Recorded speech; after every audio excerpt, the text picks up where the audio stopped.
I'm Molly, you're watching Mirror Readings, and if you're a Swiftie like me, you've probably spent an inordinate amount of time grilling Travis Kelce in your own mind to make sure he's the right man for our girl.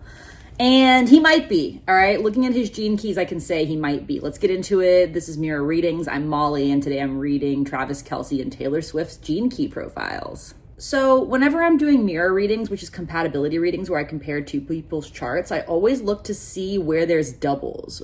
Where do they have the same key twice in each of their charts?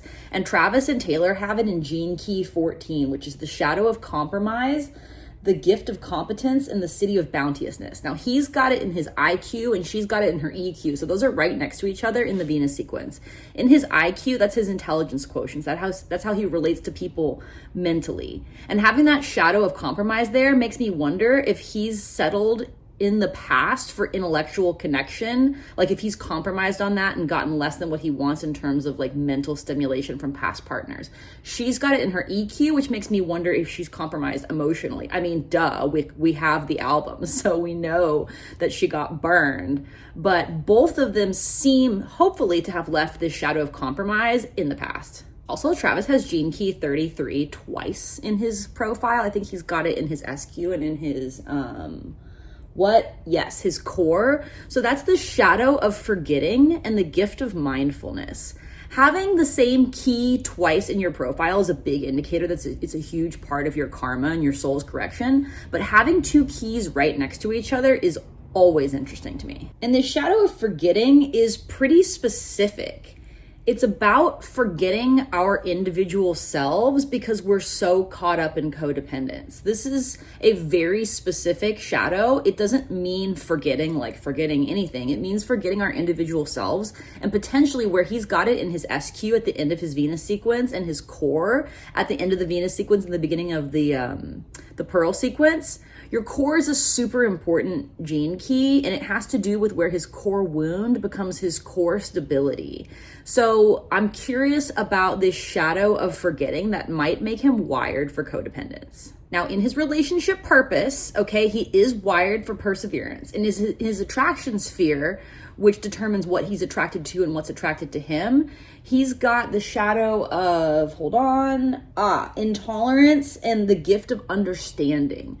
So that's what we want for our girl, right? We want her to be understood and we want her to be happy in love, but not have zero relationship friction, because we got to keep the hits coming, right? So I do see a little bit of friction in this relationship purpose. She's got gene key 36 in her purpose, which is again her purpose in life and also her relationship purpose. And that has the shadow of turbulence, the gift of humanity and the city of compassion. And that shadow of turbulence is a fear of crisis, and it presents as a control drama, constantly trying to ward off worst case scenario, which means that you're always coming from a place of fear. I'd like to think that she doesn't have that in her relationships, but again, we have the songs, we have the receipts. Something that he's got to watch out for is she's very capable of totally shutting down. She's got a line 3 in her EQ, and as I said, the two of them share gene key 14 in her EQ, emotional quotient, and his IQ. So she's got a line 3 there, which is the difference between sympathy and apathy. So in that line 3 of apathy, he can totally trigger that by overanalyzing things. He has a line 2 in his IQ, which is again where they share that key 14. And that makes him super brilliant mentally, but if he's relating too much mentally and not enough emotionally, she can totally shut down. And I do suspect that Taylor Swift walks away pretty easy. We know she's given it the college try, but let's be honest, she has so many options, right? Thank you, next. Tay has gene key 52 twice in her culture and her pearl. And like Travis, she has the same key right next to each other, but they're in her prosperity sequence. So that's the shadow of stress and the gift of restraint. For her, stress is going to block her prosperity, but that gift of restraint is all about a balance between activity and passivity.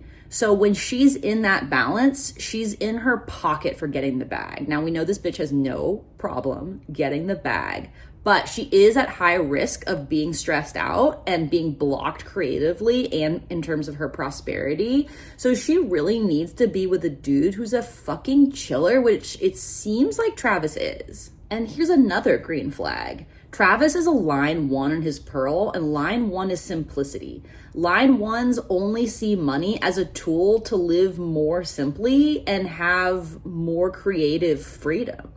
So that simplicity is naturally going to chill her out. The fact that he's really not in it for like the clout or the likes or whatever, it seems like he just genuinely wants to be with her, and he's actually much more concerned with his own career than hers. But again, in the long term, these two are making a lot of money when they're really young, so hopefully if they stay together, they won't have to worry about money as they get older. But he doesn't care about it. It's only a means to an end. Where she has a line 5 in her pearl, obviously this bitch has line 5s all over her chart. And line 5s, if you know anything about the lines and the gene keys, are a powerhouse. Line 5s have more influence than like anybody else. So of course in her pearl, she has this tremendous scope of influence, but he's able to call all that influence back and ground it in the simplicity of love, healthy living, and creative freedom. I tell you what though, I do not like this 12th shadow of vanity in his culture sphere. So culture is how we relate to society and how we fit in professionally. And he's got gene key 12 there. Gene key 12 has the shadow of vanity. And that shadow of vanity, according to Richard Rudd, follows us around throughout our lives. Like we develop spiritual vanity. He goes so far as to say that if you're studying the gene keys, you're definitely working with this shadow, even if you don't have it in your profile. So it's a sneaky one. And the thing about vanity is that it will tell us to make associations with people that we like wouldn't normally associate with because we think they look good on us. Our ego tells us that by being associated with them, like we'll be more relevant. And I do have a little bit of fear of that with him. And as many of you Swifties know, Taylor does not look like girls he's dated in the past, and that's raised some questions, of course, about is he in it for the right reason or is he really doing it for the clout? If he's doing it for the clout, we're gonna fucking kill you, Travis. But if you're doing it for the love of the game, then you're good. I'm Molly, you're watching Mirror Readings, and thank you so much for being here. If you'd like to get a Gene Keys reading from me, please visit my website, mirrorreadings.com, and subscribe to my YouTube channel to save 15% on all my offerings. What you saw here today is a sample of a mirror reading, and that's where I compare two people's gene key charts for compatibility in life, love, and business. See you in my next video.